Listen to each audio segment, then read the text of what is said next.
I never thought I'd be the kind of mother who'd plot revenge against her own son. The idea alone used to make my stomach churn, but life has a way of twisting love into something sharp enough to cut. My name is Evelyn Harper, and for 8 years, I sent my son, Daniel, $5,000 every month. It started as a lifeline, a way to keep him afloat after he swore he'd build a future worth having. I believed him. I always believed him. His voice, so much like his father's, had a way of wrapping around my heart, making me see the boy who used to cling to my hand at the county fair, his eyes wide with wonder. But that boy was gone, replaced by a man who saw me as nothing more than a bank. It wasn't until that text 3 letters, ATM, sent carelessly after I asked why he hadn't called in months that the truth sank in. I wasn't his mother anymore. I was his machine. And machines, I decided, could break. The money started when Daniel was 22, fresh out of college with a degree in business he never used. He'd call me late at night, his voice thick with dreams or liquor, promising he was on the verge of something big. A startup, he said. A tech company that had changed the world. I was skeptical, but I remembered the nights I'd tucked him in, whispering he could be anything. So I sent the first check, $5,000, enough to cover rent and groceries while he got on his feet. 1 month turned into 2, then 6, then years.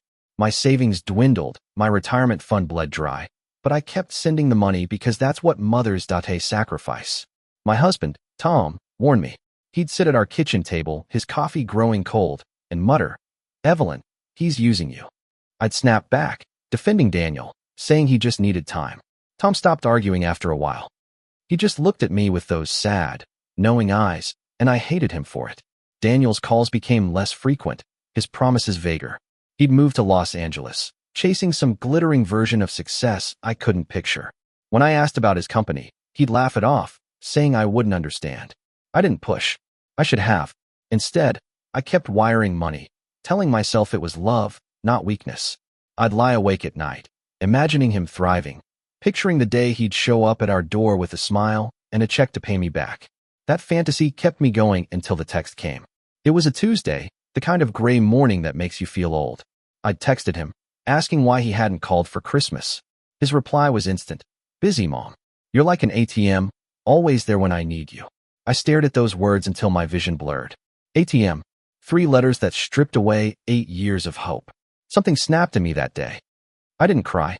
I didn't call him to scream or beg for an explanation. Instead, I sat down at my desk, the one where I'd written every check, and started planning. If Daniel thought I was a machine, I'd show him what a machine could do. I wasn't going to cut him off, not yet. That would be too easy, too expected.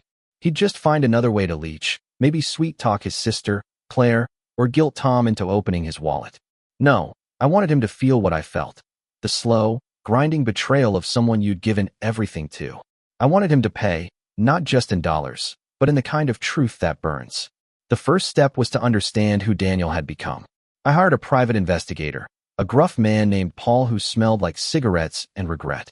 He didn't ask why a mother wanted to dig into her son's life, and I didn't volunteer it. 2 weeks later, he handed me a folder thick with photos and reports. Daniel wasn't building a tech empire. He was living in a penthouse apartment, driving a leased BMW, and spending my money on parties, women, and a lifestyle that screamed excess. There were pictures of him at clubs, laughing with strangers, a glass of something expensive in his hand. One photo showed him tossing cash at a bartender like it was confetti. My cash. My years of skipped vacations, of mending my own clothes, of telling Tom we couldn't afford to fix the roof. I didn't sleep that night. I sat in the dark, the folder open on my lap, and let the anger grow.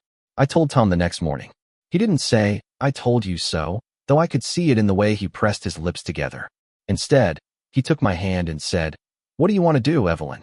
I didn't have an answer then, but I knew it wasn't enough to stop the payments. Daniel needed to learn what it meant to lose something he thought was his. I started small. I called him, my voice bright and warm, and told him I was coming to visit. He hesitated, stammered something about being busy, but I insisted. I booked a flight to Los Angeles, my heart pounding not with excitement, but with purpose. I wasn't going to confront him. Not yet. I wanted to see his world up close, to walk through the life my money had built. When I arrived, Daniel picked me up at the airport in that shiny BMW, his smile all charm and no warmth. He looked older, his jaw sharper, his eyes guarded. He hugged me, but it felt rehearsed, like he was playing a part. His apartment was everything the photos promised, sleek, modern, with views of the city that made my breath catch. I wandered through it while he made excuses about work calls, noticing the designer furniture, the art on the walls, the fridge stocked with champagne. "You've done well," I said, forcing a smile. He shrugged, mumbled something about investments paying off. I didn't push. I spent 3 days there, playing the doting mother, asking questions he dodged, watching him live a life that wasn't his. Every night, I'd lie in his guest room, my mind racing with plans. Back home, I started tightening the screws. I reduced the monthly payments to $4,000, then 3, claiming medical bills I didn't have. Daniel called, his voice edged with panic, asking what was wrong. I played dumb, said I was fine, just tightening the belt. He didn't ask about my health. He asked about the money. That's when I knew I was on the right path. I started digging deeper, using Paul's contacts to track Daniel's debts. He owed money to half a dozen people, friends, business partners, even a loan shark who didn't sound friendly. My son wasn't just reckless, he was drowning. And I was the only thing keeping him afloat. I decided to pull him under. Not all at once, but slowly, deliberately. I sent him a long email, my tone soft, apologetic. I told him the money would stop in 6 months. I needed to secure my future. I wrote, letting him think I was naive, weak. He called immediately, his voice a mix of charm and desperation. "Mom, you can't do this. I'm so close to closing a deal."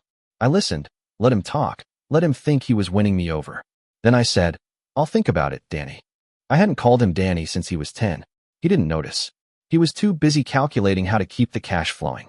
Over the next few months, I played my part. I sent smaller amounts, irregular, with excuses about taxes or car repairs. I let him squirm, let him feel the walls closing in. Paul kept me updated. Daniel was selling things, the BMW gone, the penthouse up for lease. He was unraveling, and I felt a sick kind of satisfaction watching it happen. But it wasn't enough. Revenge, I learned, is a hungry thing. It doesn't just want pain, it wants transformation. I didn't just want Daniel to lose. I wanted him to understand. I started planting seeds, small lies that grew into traps. I told Daniel I'd been talking to Claire, his older sister, about helping him out. Claire, who'd always been the responsible one, the one who called on Sundays and sent birthday cards, had no idea about Daniel's lifestyle. I hadn't told her, not yet. But I let Daniel think she knew everything. "Claire thinks you're doing great things," I said during one of our calls, my voice light. "She's proud of you." I could hear him swallow, the pause heavy with guilt. Claire was his weak spot, the sibling he'd always looked up to, even when he pretended he didn't. I knew he'd hate her knowing the truth that he was a fraud living on borrowed time and my money. I invited Claire to dinner, just the two of us, at the old Italian place she loved as a kid. She was 32 now, a pediatric nurse with a laugh that could light up a room. Over pasta, I told her everything. I showed her the photos, the bank statements, the investigators' reports. Her face went pale, then red, her hands trembling as she pushed her plate away. "How could he do this to you?" she whispered. I didn't answer. I didn't need to. Claire's loyalty was to me, to the family, but I saw the hurt in her eyes, the betrayal of a brother she'd idolized. I asked her to keep it quiet, to let me handle it. She nodded, but I could tell she wanted to call him, to scream, to demand answers. I told her to wait. I had a plan. The next step was to bring Daniel home. I called him, my voice shaking not with fear, but with purpose. "Your father's sick," I lied. "We need you here." Tom wasn't sick, but he played along, coughing dramatically when Daniel called to check. I knew Daniel wouldn't come for me, but for Tom, he might. Sure enough, he showed up a week later, looking thinner, his eyes darting like a cornered animal. The penthouse was gone, he admitted, and he was staying with a friend. I didn't ask questions. I let him think I was too worried about Tom to notice his unraveling life. We sat in the living room, the same one where he'd played as a kid, and I watched him fidget, his hands restless. He didn't ask about Tom's illness. He asked about money. I told him I'd send one last payment, a big one, to tide him over. $10,000. He thanked me, his voice thick with relief, and I smiled, knowing it was the last time he'd feel that way. The money came with a catch. I told him I'd wired it to a new account, one he'd need to access in person at our local bank. It was a lie, but it got him to stay in town. I wanted him close, where I could see him, where he couldn't run. The bank visit was a setup. I'd arranged for Paul to be there, posing as a bank manager, with documents that outlined Daniel's debts, his lies, his life laid bare. When Daniel walked in, Paul handed him the folder, saying it was part of the account verification process. I wasn't there, but Paul told me later how Daniel's face went white, how he stammered, trying to laugh it off. He knew I'd done it. He knew I'd seen everything. That night, he came home furious. He stormed into the kitchen, the folder crumpled in his hand, and yelled, "What the hell is this, Mom?" I didn't flinch. I looked at him, my son, and saw a stranger. "It's the truth, Daniel," I said. "It's who you are." He tried to argue, to spin more lies, but I cut him off. I told him about the 8 years, the sacrifices, the nights I'd stayed up worrying while he partied. I told him about the text, how it broke something in me. He stood there, silent, his anger deflating into something like shame. For the first time, I saw a flicker of the boy I'd raised, the one who'd cried when he broke my favorite vase and promised to fix it. But I wasn't done. Revenge wasn't enough. I wanted redemption for him, for me, for the family I'd let fracture. I told him he had 2 choices, leave and never come back, or stay and face what he'd done. I expected him to run. He always had. But he didn't. He sat down, his hands shaking, and said, "I'm sorry. It wasn't enough, not yet, but it was a start." I told him he'd work for every cent he'd taken. Not just money, but trust, love, time. I gave him a list. He'd get a job, a real one, and pay me back, starting with small amounts. He'd meet with Claire, tell her the truth himself. And he'd stay here, in this house, where I could see him try. The next morning, Claire came over. I watched from the hallway as Daniel sat her down, his voice low, his face flushed with shame. He told her everything, how he'd lied, how he'd spent my money, how he'd lost himself. Claire cried, but she didn't yell. She hugged him, and I saw the weight lift, just a little, from both of them. I didn't join them. This was their moment, their chance to rebuild what I'd almost destroyed with my anger. I went to my room, closed the door, and let myself cry for the first time in months. Not for the money, but for the years I'd lost, for the son I'd failed to see clearly, for the mother I'd become in my quest for justice. Daniel got a job at a local hardware store, stocking shelves, his hands rough from work he'd never done before. He hated it, I could tell, but he showed up every day. He started paying me back, $50 a week, small checks that meant more than the thousands I'd sent him. He and Claire started talking again, slowly, rebuilding the bond I'd almost shattered with my lies. Tom watched it all, quiet as always, but one night he took my hand and said, "You did good, Evelyn." I didn't feel good. I felt raw, exposed, like I'd torn open a wound to clean it. But I felt hope, too, for the first time in years. The months passed, and Daniel changed. Not all at once, not perfectly. There were fights, moments when he'd snap, when I'd doubt him. But he stayed. He worked. He faced Claire's disappointment, Tom's quiet judgment, my unrelenting expectations. One night, he came to me with a letter, handwritten, the kind he used to write as a kid. It was an apology, not just for the money, but for the years he'd taken me for granted. He wrote about the boy he'd been, the man he wanted to be. I read it alone, my hands trembling, and realized I wasn't just getting my son back, I was finding myself again, too. The air in our house felt different now, heavier with unspoken truths, but lighter with possibility. Daniel's presence was a constant reminder of what I'd done, what I'd almost lost in my pursuit of justice. I'd wanted him to hurt, to feel the sting of betrayal as I had, but watching him struggle to rebuild himself made me question whether I'd gone too far. Revenge had felt righteous in the planning, but now, seeing him stack lumber at the hardware store, his shoulders slumped under the weight of his own shame, I wondered if I'd traded one kind of pain for another. I didn't regret it, not exactly, but I carried the guilt of a mother who'd turned her love into a weapon. Daniel's first paycheck came a month after he started working. He handed me a check for $50, his handwriting shaky on the memo line, for Mom. I held it, feeling the weight of those 2 words more than the money itself. "It's a start," I said, my voice softer than I meant it to be. He nodded, his eyes avoiding mine, and I saw the effort it took for him to stand there, to not run. I wanted to hug him, to tell him I was proud, but I held back. Trust, I reminded myself, was earned, not given. I'd spent 8 years giving too much, and I wasn't ready to let go of the lessons we were both learning. Claire became the bridge between us. She'd come over most weekends, bringing takeout or baking cookies like she used to when she and Daniel were kids. She'd talk to him about her work, her patience, the small victories of her life, and I'd watch him listen, really listen, for the first time in years. One night, she brought up a memory how Daniel had once spent a whole summer building a treehouse for her. hammering nails crooked but refusing to quit. "You were so stubborn," she said, laughing. Daniel smiled, a real smile, not the polished one he'd worn in Los Angeles. "Still am," he said, and for a moment, I saw the brother and sister they used to be, before money and lies got in the way. Tom, always the quiet anchor, started spending time with Daniel, too.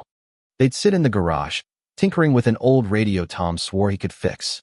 I'd hear them talking, their voices low, sometimes laughing, sometimes serious. Tom never told me what they said, and I didn't ask. I knew he was giving Daniel something I couldn't tell father's steady presence, free of the anger I'd let fester. I envied Tom's patience, his ability to forgive without needing to punish first. But I was trying. Every day, I tried to see Daniel not as the man who'd called me an ATM, but as the son who was fighting to come back. The town noticed Daniel's return, of course. Small towns always do. At the grocery store, old neighbors would ask how he was doing, their eyes curious, searching for gossip. I'd smile, say he was working hard, and change the subject. But the whispers followed May about the money, about his flashy life in LA, about how I'd spoiled him. I hated those words, the way they painted me as weak, indulgent. They didn't know the nights I'd spent calculating how to keep the lights on while sending him thousands. They didn't know the text that had broken me. But I didn't defend myself. I let them talk, because explaining felt like giving away the pieces of myself I was still trying to reclaim. Daniel's debts were another shadow hanging over us. Paul, the investigator, had warned me that the loan shark, a man named Victor, wasn't the type to forgive and forget. I'd seen Victor's name in the reports, attached to a grainy photo of a man with cold eyes and a scar across his cheek. Daniel hadn't mentioned him, but I could tell he was scared. He'd flinch at loud noises, check his phone obsessively, and once, I caught him staring out the window at midnight, as if waiting for someone to show up. I didn't ask about Victor, not yet. I wanted Daniel to come to me, to trust me with the truth. But when he didn't, I took matters into my own hands. I called Paul and asked him to dig deeper into Victor. He came back with a name, an address, and a warning. "This guy's dangerous, Evelyn. Let the cops handle it." But I couldn't. This was my mess, my son, my fight. I drove to a diner on the edge of town, where Paul said Victor did business. My hands shook as I parked, but I walked in, my chin high, and asked for him. He was there, sitting in a corner booth, his presence like a storm cloud. I sat across from him, ignoring the way his eyes sized me up, and said, "You're owed money by my son. I want to settle it." Victor laughed, a low, ugly sound, and named a figure that made my heart stop. $50,000. I didn't have it, not after years of funding Daniel's lies. But I didn't blink. I told him I'd pay, in installments, if he left Daniel alone. He agreed, but his smile told me he didn't trust me any more than I trusted him. I didn't tell Daniel about the deal. I didn't want him to know I was still cleaning up his messes. Instead, I started working again, taking a part-time job at the library, shelving books and answering phones. It wasn't much, but every dollar went into a fund for Victor. I told Tom it was for home repairs, and he didn't question me. I hated lying to him, but I'd learned that some truths were too heavy to share. Daniel, meanwhile, kept showing up at the hardware store, kept writing those small checks, kept trying. One day, he brought me a coffee, just the way I liked it, and set it on the kitchen counter without a word. It was a small thing, but it felt like an apology, one I could feel in my bones. The tension with Victor hung over me like a blade. I'd send him payments, small ones, through Paul, who acted as a go-between. But Victor was impatient, his messages sharper each time. "Tell your boy to watch his back," one said. I didn't show it to Daniel, but I started locking the doors at night, something I'd never done in our small town. I could feel the walls closing in, the weight of my own plan pressing down. I'd wanted Daniel to pay, but now I was paying, too, in ways I hadn't expected. The anger that had fueled me was fading, replaced by a quiet fear that I'd pushed too far, that I'd lose him for good. One night, Daniel came home late, his face pale, his hands shaking. He sat me down and told me about Victor, how he'd borrowed money to keep up appearances, how he'd thought he could pay it back with my next check. He didn't know about my deal, but he knew he was in trouble. "I'm scared, Mom," he said, his voice breaking. I wanted to yell, to tell him he'd brought this on himself, but I saw the boy again, the one who'd clung to me at the fair. I took his hand and said, "We'll fix this." I didn't know how, but I meant it. For the first time, I wasn't plotting against him. I was fighting for him. The confession changed everything. Daniel's fear was raw, unguarded, and it stripped away the last of my need for revenge. I'd spent months orchestrating his downfall, but seeing him like this small, scared, human made me realize I didn't want him broken. I wanted him whole. I told him to stay home, to avoid Victor, while I figured out what to do. He nodded, his eyes wet, and for the first time in years, I felt like his mother again, not his judge. But the weight of Victor's threat loomed larger now, a storm I couldn't outrun. I'd made a deal with a man who didn't play by rules, and every payment I sent felt like a drop in a bucket with no bottom. I kept working at the library, my hands sorting books while my mind churned through options. I couldn't go to the police. Victor's kind thrived in the shadows, and I didn't trust the law to keep Daniel safe. I thought about selling the house, but Tom would never agree, and I couldn't bear to lose the place where we'd raised our kids. The only answer was money, more than I had, more than I could earn. I started cutting corners, skipping meals, turning off the heat to save on bills. Tom noticed, of course. He always did. One night, he found me at the kitchen table, staring at a stack of overdue notices. "Evelyn, talk to me," he said. I wanted to, but the words stuck in my throat. I'd built this cage myself, and I couldn't drag him into it. Daniel, meanwhile, was trying harder than I'd expected. He'd picked up extra shifts at the hardware store, coming home with blisters and a quiet determination I hadn't seen in him before. He'd write his weekly checks, each one a little bigger, and leave them on my desk without fanfare. I didn't cash them, not yet. I kept them in a drawer, a reminder that he was trying, that he was more than the man who'd called me an ATM. He started helping around the house, too, fixing the leaky faucet I'd ignored for years, mowing the lawn without being asked. Small things, but they added up, like stitches closing a wound. Claire was the one who pushed us forward. She came over one Sunday with a plan. "We need to face this together," she said, her voice steady despite the fear in her eyes. She'd done her own digging, talking to a friend who worked at the sheriff's office, and learned that Victor was under investigation for other loans, other threats. "He's not untouchable," she said, "but we need to be smart." She suggested pooling our resources, selling some of Daniel's old things, clothes, watches, anything he'd bought with my money. Daniel agreed without hesitation, his face flushed with shame, but also resolve. I watched them work together, sorting through boxes in the garage, and felt a flicker of pride. My children, flawed and human, were fighting for each other. The plan took shape slowly. We sold what we could, raising a few $1,000s. It wasn't enough to pay Victor off, but it was a start. I kept sending him small payments, each one buying a little more time. But Victor was growing restless, his messages more direct. "You're late," one text read, sent to the burner phone Paul had given me. I didn't respond, but I started carrying a pocket knife, a habit I'd never had before. I didn't tell Tom or the kids. They were already carrying enough. One evening, Daniel came to me with an idea. "I want to confront him," he said, his voice steady despite the fear in his eyes. "I got us into this. I should be the one to fix it." I wanted to say no, to protect him, but I saw the man he was trying to become. I nodded, but I made him promise to let me come with him. We arranged to meet Victor at the same diner, Neutral Ground. Paul would be there, too, watching from a distance, ready to call his contacts if things went south. I didn't sleep the night before. I lay awake, imagining every way it could go wrong, every way I could lose my son. The diner was nearly empty when we arrived. Victor sat in the same booth, his eyes cold but curious. Daniel sat across from him, his hands steady, and I stood nearby, my heart pounding. "I'm here to settle my debt," Daniel said, his voice clear. He slid an envelope across the table, $3,000, everything we'd scraped together. Victor laughed, the same ugly sound I remembered, and said it wasn't enough. "You think this clears you?" he asked, leaning forward. Daniel didn't flinch. "It's a start," he said, echoing my words from weeks ago. "You'll get the rest, but you leave my family alone." I watched Victor's face, saw the calculation in his eyes. He wasn't impressed, but he wasn't angry, either. He took the envelope, pocketed it, and said, "You've got guts, kid. I'll give you that." He stood, his shadow looming over us, and added, "1 month. The rest, or we have a problem."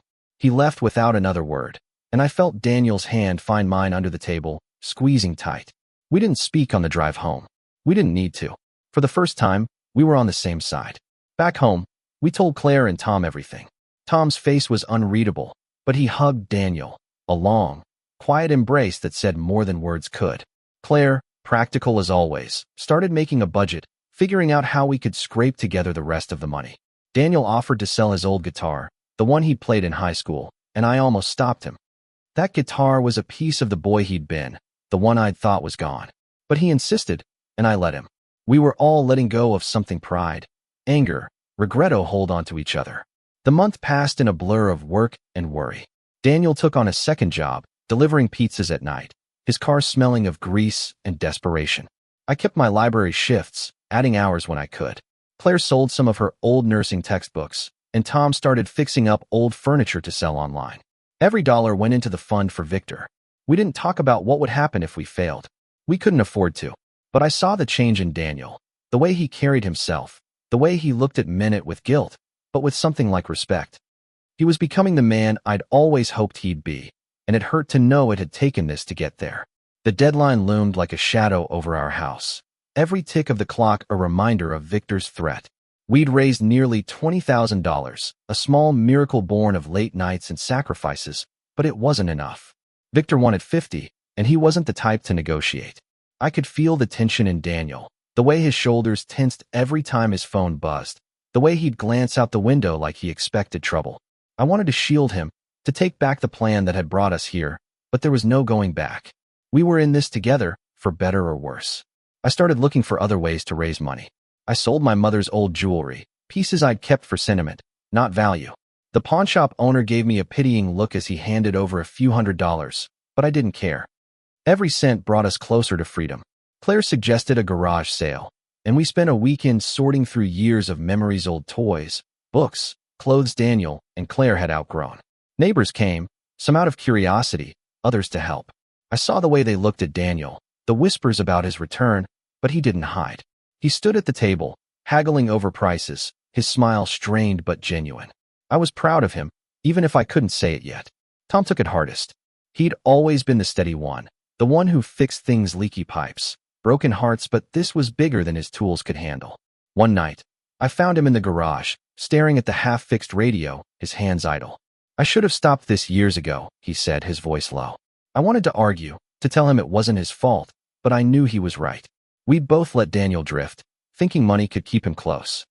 I sat beside him, my hand on his, and we stayed there, silent, until the weight of it felt bearable. Daniel's second job was grueling, but he didn't complain. He'd come home after midnight, his clothes smelling of pizza and exhaustion, and collapse on the couch. I'd watch him sleep, his face softer in the dim light, and remember the nights I'd checked on him as a child, tucking the blanket under his chin. I wanted to do that now, to protect him from the world, but he wasn't a boy anymore. He was a man, and he was fighting for himself, for us. One morning, he handed me another check, this one for $100, and said, "I'm trying, Mom." I nodded, my throat tight, and added it to the drawer with the others. Claire's friend at the sheriff's office came through with more information on Victor. He was connected to a bigger operation, one the police were watching closely. "If you can get him to meet again, we might have a chance," she told Claire. It was risky, but it was a lifeline. We planned another meeting at the diner, this time with Paul wired up, recording everything. Daniel insisted on being there, his jaw set with a determination I hadn't seen before. I didn't want him to go, but I knew he needed to. This was his debt, his fight, and I had to let him face it. The diner was busier this time, the hum of conversation a strange contrast to the tension at our table. Victor was late, his absence making my skin crawl. When he finally showed up, he looked different, edgier, his eyes scanning the room. Daniel slid another envelope across the table, this one with $5,000. "We're getting there," he said, his voice steady. Victor didn't touch the money. He leaned back, his smile cold, and said, "You think this is a game, kid?" My heart stopped, but Daniel didn't back down. "It's not a game," he said. "It's my family." I saw something shift in Victor's eyes, a flicker of respect, or maybe just surprise. He took the envelope and left, but not before saying, 2 weeks. All of it. Paul's recording went to the sheriff's office, but they warned us it wasn't enough, not yet. They needed more, something concrete to tie Victor to bigger crimes. I felt the clock ticking louder, the pressure building. Daniel started working even harder, taking every shift he could, his hands calloused, his eyes tired but focused. Claire and I scoured the house for anything else to sell, finding old records, a lamp Tom had loved, even my wedding china. It hurt, letting go of those things, but it hurt more to think of losing Daniel to Victor's world. One night, Daniel came to me with a confession. "I wasn't just borrowing from Victor," he said, his voice barely above a whisper. "I was working for him. Small stuff deliveries, errands. I thought I could control it. I felt the air leave my lungs, the betrayal sharp and fresh. But I saw the shame in his eyes, the weight of it, and I knew he wasn't lying to me now. Why are you telling me this? I asked. He looked at me, his face open, vulnerable. Because I want to be better, he said. For you, for Claire, for Dad. I don't want to be that guy anymore. I didn't know what to say, so I hugged him, my arms tight around the son I'd almost given up on. We decided to use Daniel's past with Victor to our advantage. He knew things, names, places, deals that could help the sheriff's office. It was dangerous, but it was a way out. Claire set up a meeting with her friend, and Daniel laid it all out, every detail he could remember. The officer listened, her face unreadable, and promised to protect him if it came to that. I didn't trust promises, not anymore, but I trusted Daniel's resolve. He wasn't running. He was standing his ground, and I was starting to believe he could do it. The 2 weeks passed too quickly. We had $30,000 now, a fortune for us, but still short of Victor's demand. I knew he wouldn't wait, wouldn't negotiate. I started preparing for the worst, hiding cash in case we needed to run, checking the locks every night. But Daniel was calm, almost eerily so.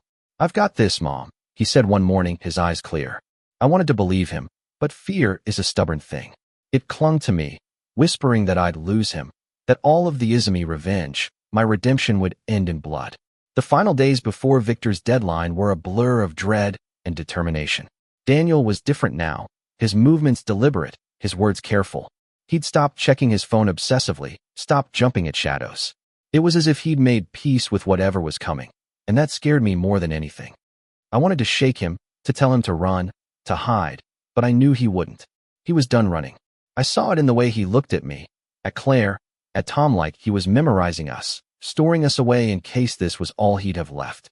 We met with Claire's friend at the sheriff's office again, this time with a plan. Daniel would wear a wire, meet Victor one last time, and try to get him to talk about his operation. The police needed something solid, something they could use to take him down.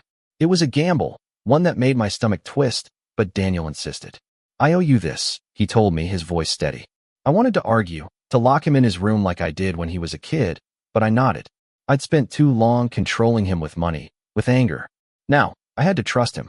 The meeting was set for a warehouse on the outskirts of town, a place Victor used for business. Paul drove us, his face grim, his gun tucked under his jacket.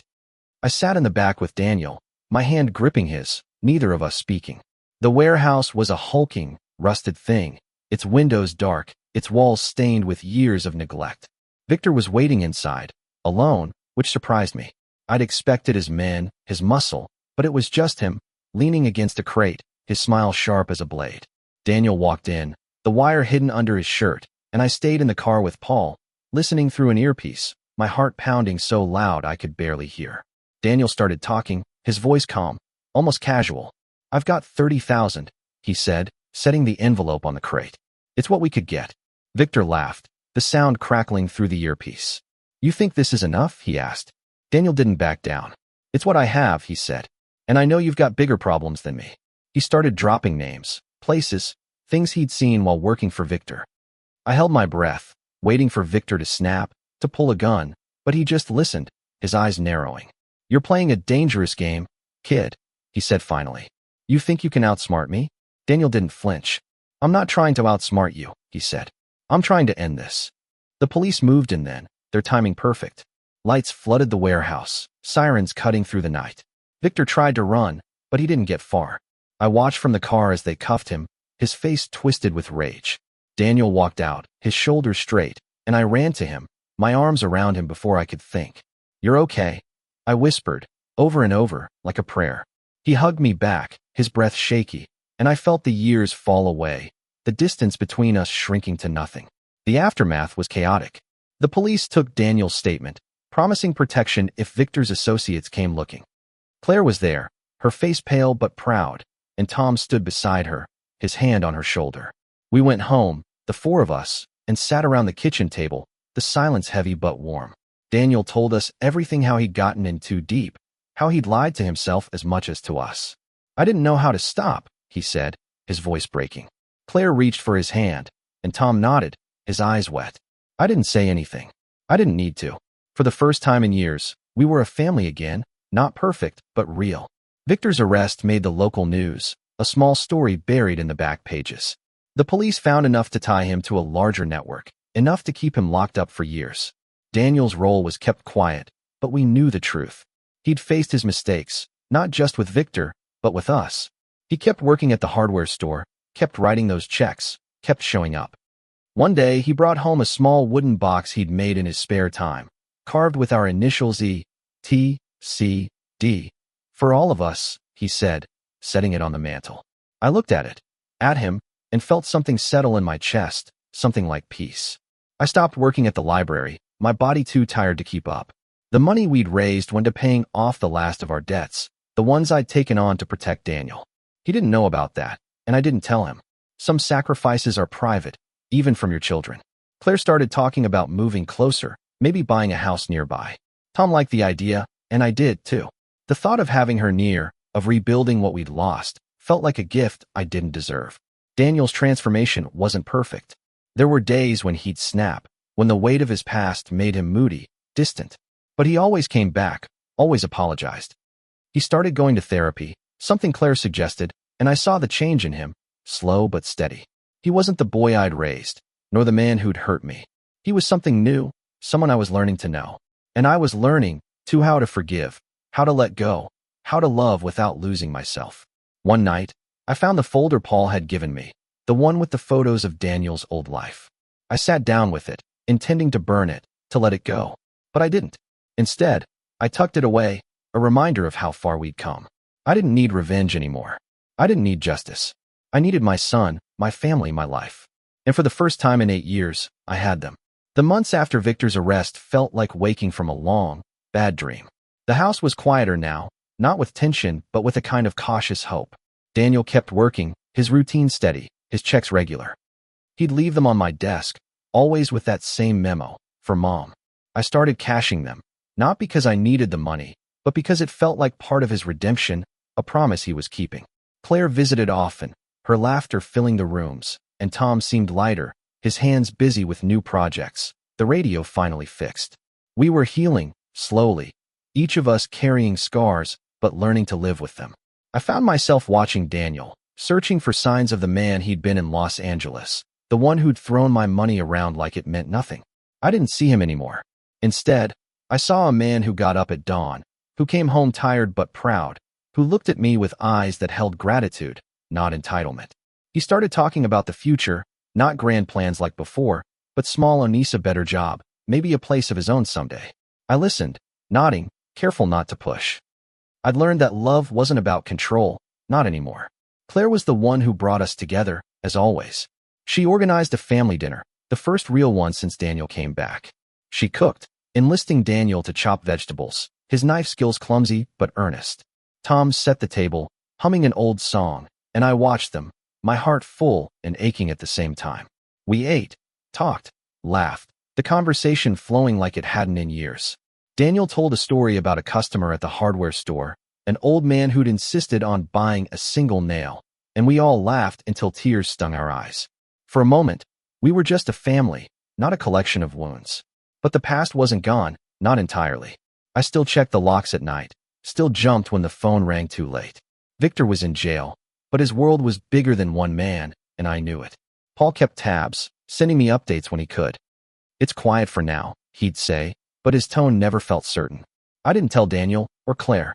They were rebuilding, and I didn't want to pull them back into fear. But I carried it, a weight I'd chosen when I'd started this. Daniel surprised me one day with a gifted small photo album, filled with pictures from his childhood. Him and Claire on bikes, Tom teaching them to fish, me smiling at a long-forgotten birthday. "I found these in the attic," he said, his voice soft. "I thought you'd like them." I did, more than he could know. I spent hours flipping through them, remembering the family we'd been, the one we were trying to be again. I didn't cry, but I held each photo like it was fragile, like it could break if I wasn't careful. The town's whispers had faded, replaced by a grudging respect for Daniel's efforts. People stopped me at the store, not to gossip, but to say they'd seen him at work, how he'd helped carry their bags or fixed a wobbly cart. "He's a good kid," they'd say, and I'd nod, pride mixing with the ache of what it had taken to get here. I didn't tell them the whole story. I didn't need to.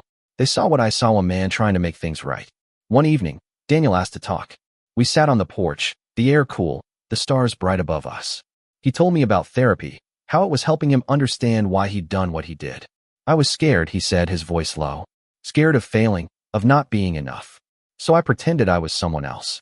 I listened, my hands folded in my lap, and realized I'd been scared, too scared of losing him, of not being enough. I told him that, the words spilling out before I could stop them. He looked at me, his eyes wide, and said, "You were always enough, Mom." I just didn't see it. We sat there, silent, the weight of our mistakes settling between us, not heavy, but real. Claire started talking about a promotion at work, a chance to lead a team at the hospital. She was nervous, but excited, and Daniel was her biggest cheerleader. "You've got this," he'd tell her, and I saw the pride in her eyes, the way she looked at him like he was her brother again, not a stranger. Tom and I watched them, our hands entwined, and I felt the years of tension start to unravel. We weren't fixed, not completely, but we were together, and that was enough for now. I started writing again, something I hadn't done since Daniel was a kid. Not letters or checks, but stories, memories of our family, the good and the bad. I wrote about the fair, about Claire's treehouse, about Tom's quiet strength. I wrote about Daniel, too, not the man who'd hurt me, but the one who was trying to come back. I didn't know if I'd ever show him, but it felt like a way to make sense of it all, to hold on to the pieces we'd salvaged. The fear of Victor's world lingered, but it was quieter now, a shadow that didn't define us. Paul called one day to say the investigation was expanding, that Victor's associates were being rounded up. "You're in the clear," he said, and I believed him mostly. I didn't tell Daniel, but I stopped checking the locks as often. I started sleeping through the night, my dreams less haunted. Daniel kept working, kept paying, kept showing up. And I kept loving him, not because I had to, but because I wanted to. Time has a way of softening edges, even the sharpest ones. A year after Victor's arrest, our house felt like a home again, not a battlefield. Daniel had settled into a rhythm, working at the hardware store during the day, delivering pizzas some nights. His life built on effort, not illusion. He'd paid back nearly $2,000, each check a small victory, a promise kept. I didn't need the money anymore. I never really had, but I kept the checks in that drawer, a testament to his change. Claire had taken the promotion, her confidence growing, and she'd started looking at houses nearby, talking about starting a family someday. Tom was tinkering again, his garage filled with half-finished projects, his smile easier. And May was finding my way back to myself, the woman who'd loved fiercely but forgotten how to live. Daniel's therapy sessions became a regular part of his life, something he talked about openly now. He'd share bits and pieces, not the details, but the lessons, how he'd chased approval in all the wrong places, how he'd let fear drive him to lies. "I wanted to be someone you'd be proud of," he told me one day, sitting at the kitchen table, his hands wrapped around a mug of coffee. I just got lost. I reached for his hand, my own steady, and said, "I'm proud of you now." It was true. The pride wasn't loud or showy, but it was real, built on the quiet moments when he showed up, when he stayed. The town had stopped whispering. Daniel was just another face now, a young man working hard, not a story to dissect. People would nod at him in the store, ask about his day, and he'd answer with a smile that didn't hide anything. I saw the way he carried himself, head high but not arrogant, and I knew he was finding his place, not just in the world, but in himself. He started volunteering at a community center, teaching kids how to build things, shelves, birdhouses, simple stuff. He'd come home with sawdust in his hair, grinning, and I'd see the boy who'd built Claire's treehouse, the one who'd never given up. Claire and Daniel grew closer, their bond stronger for having been broken. They'd spend hours talking, sometimes arguing, but always coming back to each other. She'd tease him about his cooking, he'd laugh about her obsession with organizing everything, and I'd watch them, my heart full. Tom and I started hosting game nights, something we hadn't done since the kids were young. We'd play cards, laugh, argue over rules, and for those hours, the past felt like a story we'd all survived, not a weight we carried. I kept writing, my stories growing longer, more honest. I wrote about the text, the ATM message that had shattered me, but I also wrote about the moments after the diner, the warehouse, the way Daniel had faced Victor, the way he'd faced us. I wrote about my own mistakes, the anger I'd let consume me, the revenge I'd thought would fix everything. I didn't share the stories, not yet, but they were my way of making peace, of forgiving myself for the mother I'd been and the one I was becoming. The fear of Victor's world was fading, but it never fully left. Paul called occasionally, his updates shorter, less urgent. The investigation had taken down most of Victor's network, and the rest had scattered. "You're safe," he told me, and I wanted to believe him. I stopped carrying the pocket knife, stopped checking the windows at night. But I kept Paul's number close, just in case. Some habits die hard, especially when they're born of love and fear. Daniel surprised us one day with a plan. He'd been saving, not just for me, but for himself. He wanted to go back to school, maybe study carpentry, turn his love of building into something real. "I'm not dreaming big anymore," he said, his voice steady. "I just want to do something good." I looked at him, my son, and saw the man he was becoming, not perfect, but honest. I told him I'd help, not with money, but with whatever he needed. He smiled, and it was enough. Claire moved closer that spring, buying a small house a few miles away. She'd come over with paint swatches, asking Daniel's advice on colors, and he'd tease her about her terrible taste. Tom and I would watch, laughing, and I'd feel the pieces of our family settling into place. We weren't the same as before, and I didn't want us to be. The cracks were still there, but they were part of us now, proof of what we'd survived. One night, Daniel brought me another letter, longer than the first. He didn't say anything, just handed it to me and left the room. I sat in my chair, the one by the window, and read it. He wrote about his regrets, his gratitude, his hope. He wrote about the ATM text, how it haunted him, how he'd give anything to take it back. "I see you now, Mom," he wrote. "Not just as my mother, but as a person. I'm sorry I didn't before." I folded the letter, my hands trembling, and added it to the drawer with his checks. I didn't need to tell him I'd read it. He knew. The future wasn't certain, but it was ours. Daniel enrolled in a carpentry program, his excitement quiet but real. Claire started dating someone, a doctor who made her blush when she talked about him. Tom and I talked about traveling, maybe seeing the places we'd put off for years. And I kept writing, my story's a map of where we'd been, where we were going. I didn't know if we'd ever be whole, but we were enough. And that, I realized, was redemption, not a moment, but a life, built one day, one choice, one love at a time. The seasons changed, and so did we. Daniel's carpentry program became his anchor, his days filled with sawdust and sketches, his hands learning the weight of honest work. He'd come home with stories about his classes, about the chair he was building, his voice alive with a passion I hadn't heard since he was a boy dreaming of stars. I'd listen, nodding, my heart swelling with a pride I didn't know I could still feel. He wasn't just paying me back in dollars now. He was giving me something more: hope, trust, a son I could believe in again. Claire's new house became a second home for us. She'd invite us over for dinner, her kitchen a mess of experiments, Daniel teasing her about her burnt casseroles. Tom would fix her creaky doors, and I'd bring dessert, the four of us falling into a rhythm that felt both new and familiar. Claire's boyfriend, Mark, started joining us, his quiet humor a perfect match for her fire. Daniel liked him, too, and I'd catch them talking sports or tools, their laughter a sound I'd forgotten I loved. The house, small and cozy, became a place where we could be ourselves, not the versions we'd been: liar, enabler, judge, victim. I stopped writing checks to anyone but myself. The drawer with Daniel's payments was full now, a small fortune in trust, not money. I didn't need it, but I kept it, a reminder of what we'd rebuilt. I started spending more time with Tom, just the two of us, walking the trails behind our house, talking about nothing and everything. He'd hold my hand, his grip strong, and I'd feel the years of silence between us fading. "We did okay, didn't we?" he asked one day, his eyes on the horizon. I nodded, my throat tight. "Better than okay," I said, and meant it. The shadow of Victor was gone, or as gone as it could be. Paul's last call came in the spring, short and final. The last of Victor's network had been dismantled, the case closed. I thanked him, my voice steady, and hung up. I didn't tell Daniel or Claire. They didn't need to carry that weight anymore. I burned the folder with the photos, the reports, the evidence of Daniel's old life. The flames curled around the pages, and I felt lighter, like I'd let go of something I'd held too long. Daniel finished his first chair, a sturdy thing with clean lines, and brought it to Claire's house. We sat around it, joking about how it didn't wobble, how he'd finally learned to measure twice. He blushed, proud but shy, and I saw the boy who'd built that treehouse, the man who was building a life. He started talking about opening a small shop someday. Nothing big, just a place to make things people needed.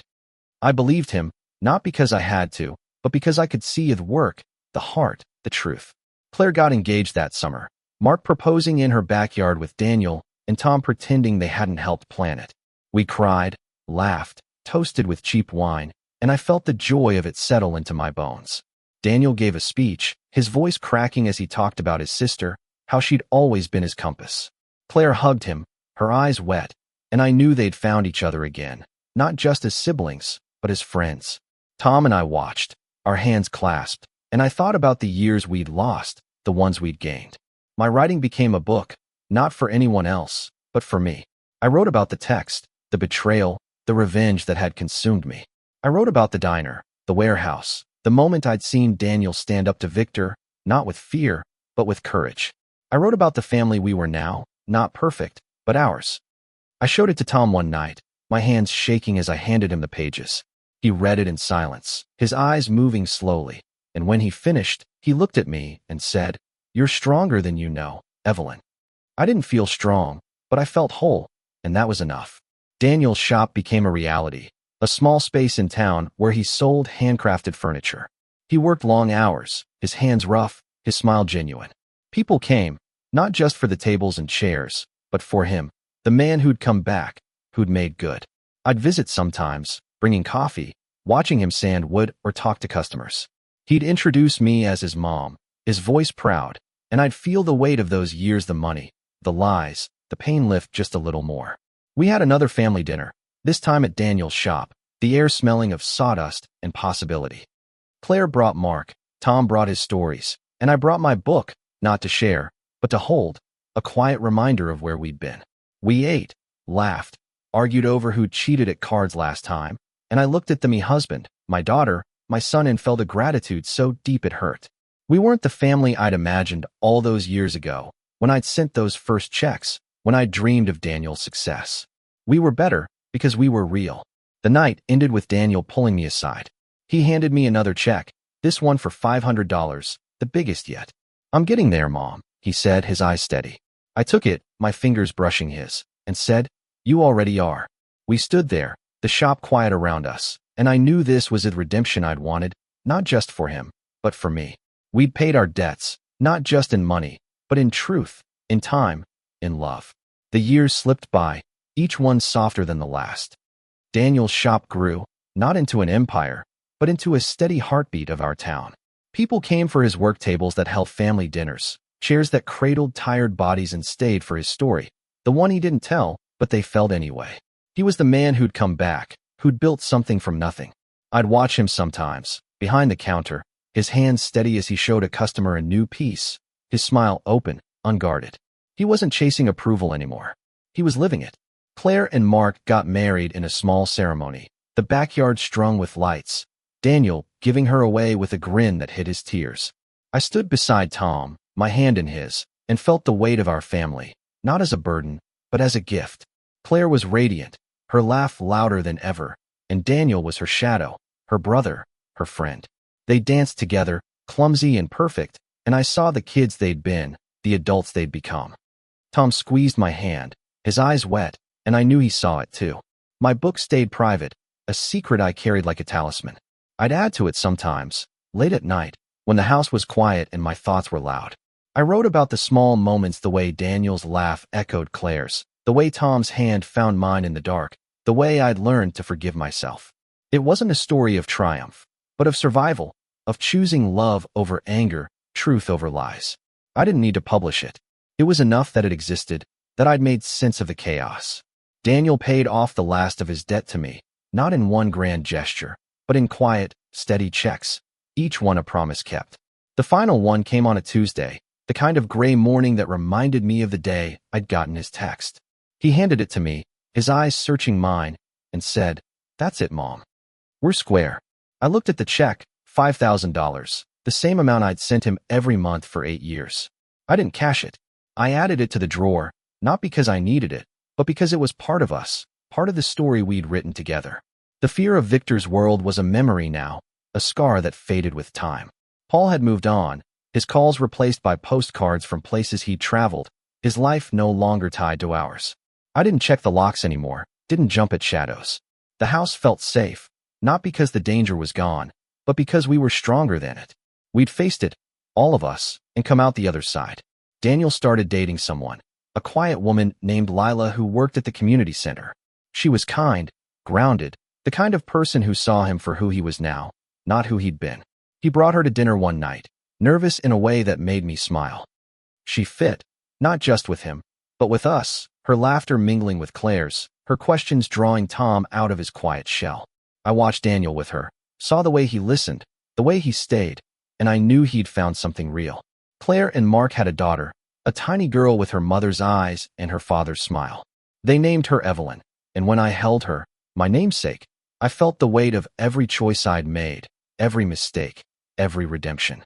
Daniel was smitten, carrying her like she was made of glass, his face soft with wonder.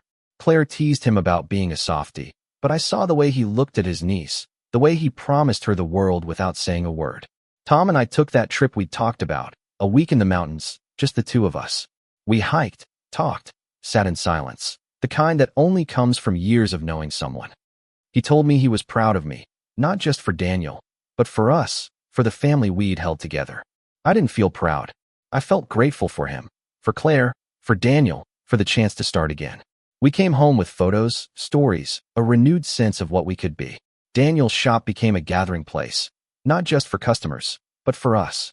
We'd meet there some evenings, Claire with little Evelyn, Mark with stories from the hospital, Tom with his latest project, me with my quiet pride.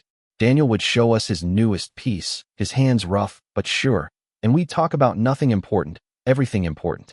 The shop smelled of wood and effort, and it felt like home, a new one we'd built together. I looked at my family now, at the cracks we'd mended, the ones we'd left as they were. We weren't perfect. We never would be. But we were honest, and that was enough. I thought about the texts sometimes. Those 3 letters in that had broken me open. I didn't hate them anymore. They'd been the start, the spark that forced us to face ourselves, to rebuild. I'd sent Daniel money for 8 years, thinking it was love. I'd been wrong. Love was the mess, the fight, the choice to stay. And we'd chosen it, every one of us, day after day, until it was ours.